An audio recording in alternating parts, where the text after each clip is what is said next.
My dude, Cody Decker from Mad Dog Radio on Sirius XM always joins us to talk baseball. And he just told me he was born the year I graduated college at Indiana University in the Big Ten. I graduated the year he came out of his mother's womb. That's how old I am. Oh, my God. What a slap in the face that was. He doesn't remember the 78 World Series because he wasn't alive. Meanwhile, I was, and it was really the Shaq. I mean, honestly, no kidding aside, no bullshit. I think the 78 World Series with the Dodgers and Yankees is as good as it gets. And if it happens again, Cody, I'm all for it. Like either way, like a Subway Series, we've already seen that here in New York in 2000. Yeah. I'm cool with that.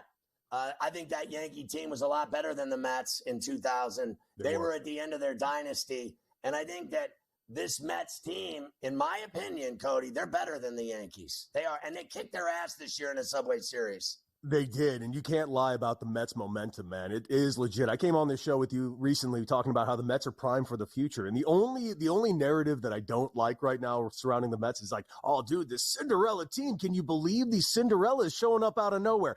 Guys, the Mets have the highest payroll in baseball right now, more than the Dodgers, more than the Yankees, more than the Phillies, more than the Astros.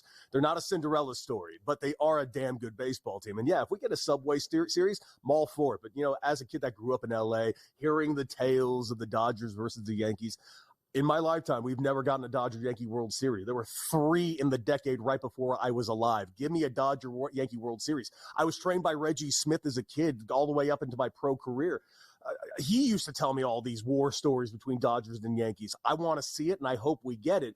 But if we get a Yankee-Met World Series, I'm all for it. Hell, the Cleveland Guardians, to me, are practically must-watch TV. Right now, we're in a situation where there will not be a single World Series matchup that I will not be tuned into.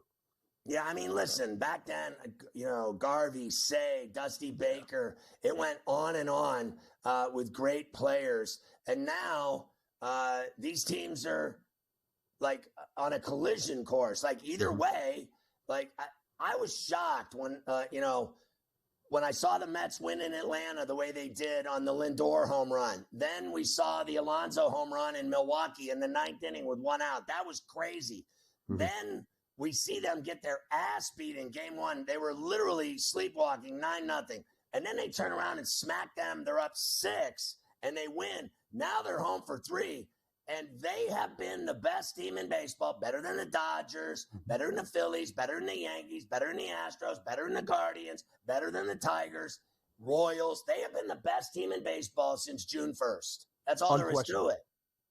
Period. Stop. They just have been, and they're fun to watch. And this new version of Sean Manaea we're seeing right now, where he's just taking pages out of Chris Sale's book, dominating that game against the Dodgers, not to mention dominating the Brewers right before that. The only thing that's interesting is we talked about it on my show. We're like, can this Mets team win game 2? Because if they didn't, to me, it was all she wrote. They were not coming back to LA. This was going to be a 5-game series. And I thought wholeheartedly that the Mets were going to drop yesterday's game until 6 pitches into Francisco Lindor's first at bat. That was an elite at bat that ended up 9 pitches with a home run.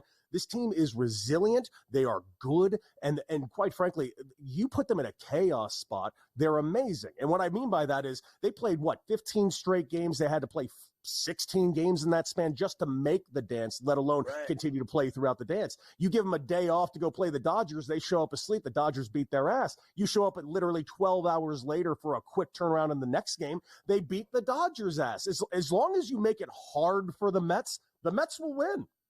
Yeah, I think Quintana's been great, and I know Diaz gets people's heart racing, but when he struck out Schwarber with 101 gas, a BB, that was, and he was lit too. He was just like, don't touch me. He was like, I'm not jumping up and down. Don't touch me. He was just lit. I think they got really exciting, lit guys that want to win, and I've hated them my whole life, but I don't hate this team. I just pretend that they're not the Mets. I just pretend like they're a really good team that's fun to watch. Like you said, how fun they are to watch.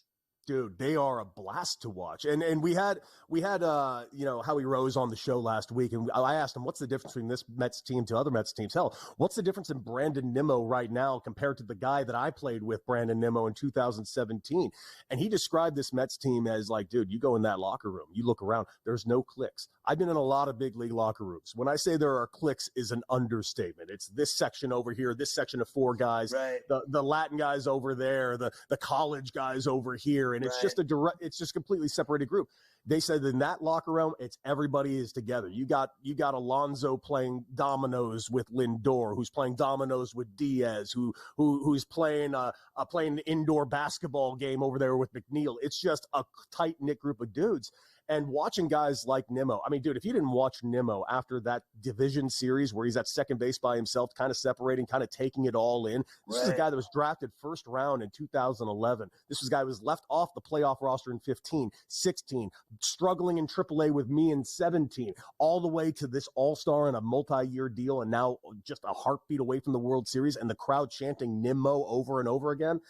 Dude, there's something legitimately special brewing in Queens, and it ain't going anywhere anytime soon. They're like the 86 Mets. They can win it all. And I will say this, and I said this on the show before, I want to say it to you.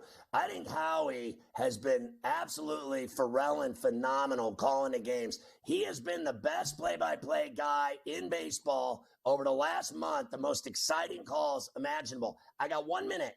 Tonight, Garrett Cole against Bibby. What do you think happens in the Boogie Down?